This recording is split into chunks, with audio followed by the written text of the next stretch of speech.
kita tahu kemarin pengungsi Rohingya sekitar tanggal 2 datang lagi untuk gelombang keduanya. Jadi bertambahlah total pengungsi yang masuk melalui Sumatera Utara atau bagian Aceh dan Sabang ya. Nah, ini jumlahnya kalau tidak salah sudah mencapai 1.400 lebih pemirsa. Iya. Memang Indonesia tidak diwajibkan untuk menerima, tapi sebagai ya kita tahu lah Indonesia kan very friendly gitu. Jadi kita mau tidak mau harus menampung dan menolong. Tapi kita akan minta bantuan dari UNHCR juga sebagai United Nations yang akan membantu kemanusiaan. Gitu. Betul sekali, dan kita akan lihat juga karena kita bicara mengenai hubungan sosial manusia di sini dan pastinya di sana juga mendapatkan perlakuan tersendiri gitu dari warga Aceh. Kita akan lihat selengkapnya seperti apa dalam tayangan berikut ini.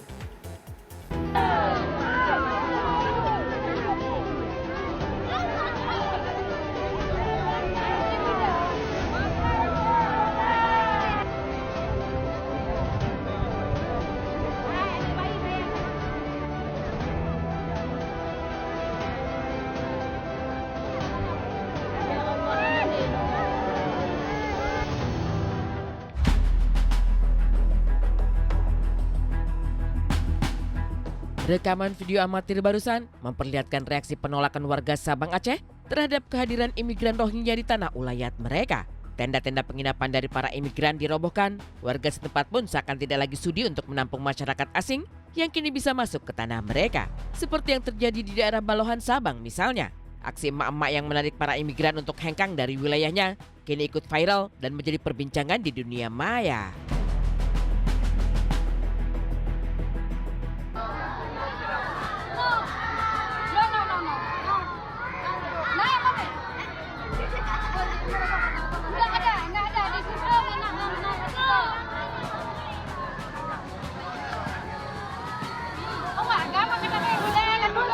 Ya sekarang sebetulnya gini sih, jadi kalau emang pemerintah Indonesia juga pengen menampung mereka, ya harus jelas juga.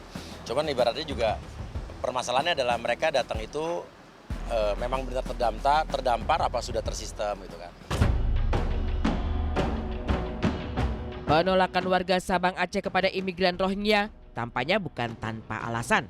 Kabarnya, masyarakat setempat mulai gerak terhadap kelakuan para imigran yang diduga semakin hari justru bukan memperlihatkan rasa terima kasihnya kepada warga setempat, malah kerap berulah. Salah satunya adalah ulah para imigran yang membuang nasi bungkus yang merupakan pemberian dari warga setempat.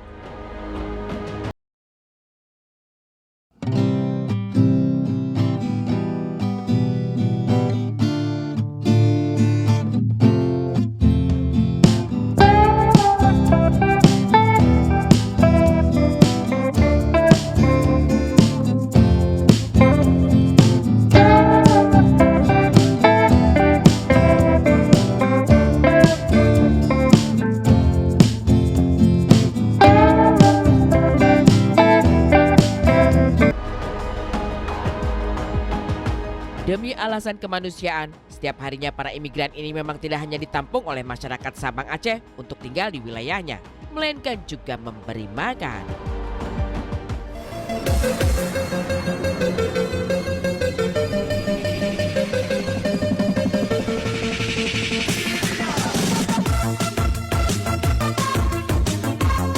Setelah pembagian makan siang,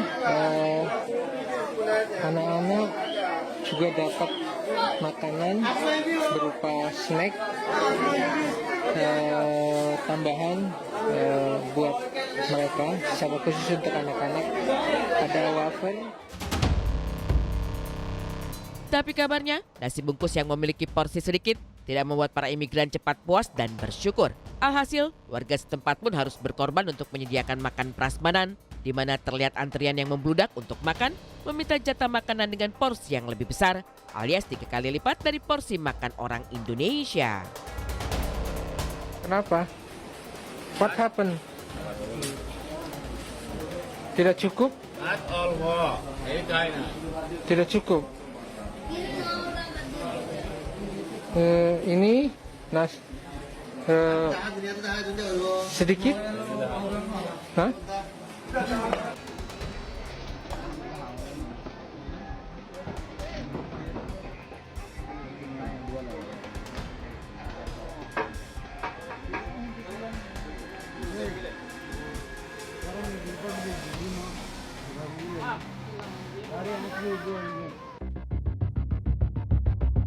Beberapa ulah lain yang membuat warga setempat pun mulai gerak terhadap para imigran dimulai dari Januari 2023 lalu, di mana 15 warga Rohingya ketahuan ingin kabur dari pengungsian, entah ingin melarikan diri kemana.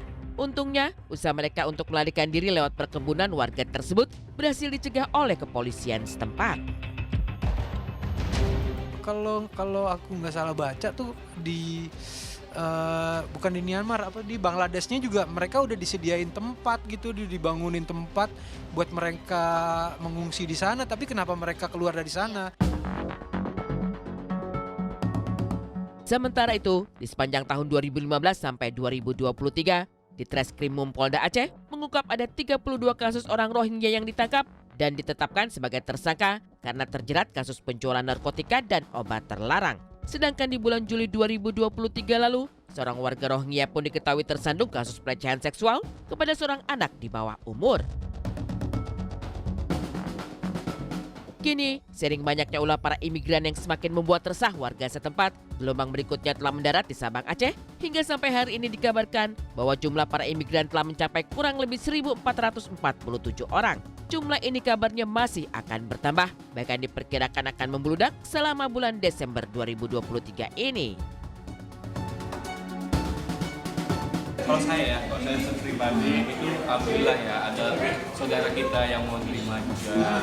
Biarpun begitu mereka juga saudara kita dan kita juga wajib nolong juga ya. Kalau untuk masalah sistem pemerintahan saya kurang tahu gimana prosesnya atau boleh berapa orang yang masuk atau gimana. Kalau buat saya sendiri saya ambil semua nggak apa-apa ya. Kalau menurut aku sih kalau mending ditolak. Mending ditolak aja. Lantas, yang menjadi pertanyaan, apa sebenarnya yang membuat para imigran yang melarikan diri dari Myanmar ini bahkan dengan gampangnya dapat melintasi batas wilayah perairan Indonesia hingga tiba di Aceh? Benarkah dugaan bahwa orang Rohingya yang tiba di Aceh bukan murni ingin mencari suaka, melainkan ada sindikat perdagangan orang yang mengatur, di mana tiap kakak diharuskan membayar 3,7 juta rupiah untuk biaya kapal, serta biaya untuk diselundupkan ke Indonesia sebesar 15 juta rupiah per kakak? So this I would go anywhere. If the government of this country is agreeable for us to keep us, inshallah we'll stay here. Not only I, but also my sister and my brothers, my uncles, they all stay in Bangladesh, in Indonesia. Bikin peraturan. Karena kita sendiri aja kalau ke negara lain aja sampai susah bikin visa aja. Maaf saya jadi curhat. Kenapa ke orang lain gitu ke negara kita dengan semudah itu gitu? Ini, pemerintah pun diketahui baru akan menaruh perhatian serius kepada isu konfrontasi warga Sabang di Aceh dengan para imigran Rohingya. Hari ini, rencananya pemerintah akan mencari jalan keluar dari penyelesaian masalah orang Rohingya di Aceh. Namun pemerintah pun diminta untuk bijak agar tidak terulang kembali kasus yang sama seperti yang sudah terjadi di Malaysia maupun di Bangladesh.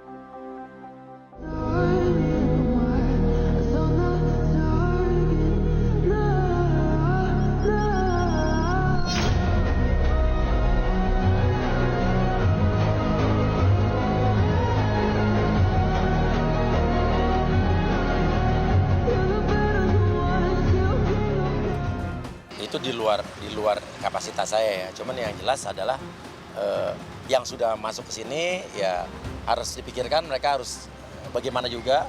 Jadi jangan juga keleleran di situ. Akhirnya juga jadi masyarakat di situ juga jadi bingung mau ngapain itu kan. Karena kemarin ngelihat juga ada nasi bungkus yang dibuang-buang juga gitu kan. Jadi harus ada dari instansi yang terkait yang untuk harus memikirkan kasus ini secara serius. Dan juga bagaimana mengatasi untuk gelombang-gelombang yang berikutnya gitu kan. Kita harus belajar dari Malaysia juga ya. Kalau Malaysia aja sekarang udah menolak karena mereka udah mulai menguasai Malaysia, istilahnya udah kayak lupa diri mereka.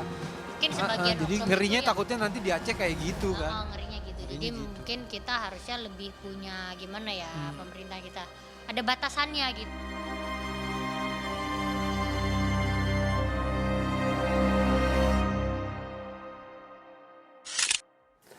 Ya paling tidak kita sudah dapat informasi kalau Presiden Joko Widodo sudah menginstruksikan kepada Mahfud ya untuk membantu paling tidak untuk bekerja sama dengan United Nations Refugees-nya untuk pengungsi yang ada di daerah Sabang itu ya. Mudah-mudahan ada solusinya dan bisa cepat selesai ya.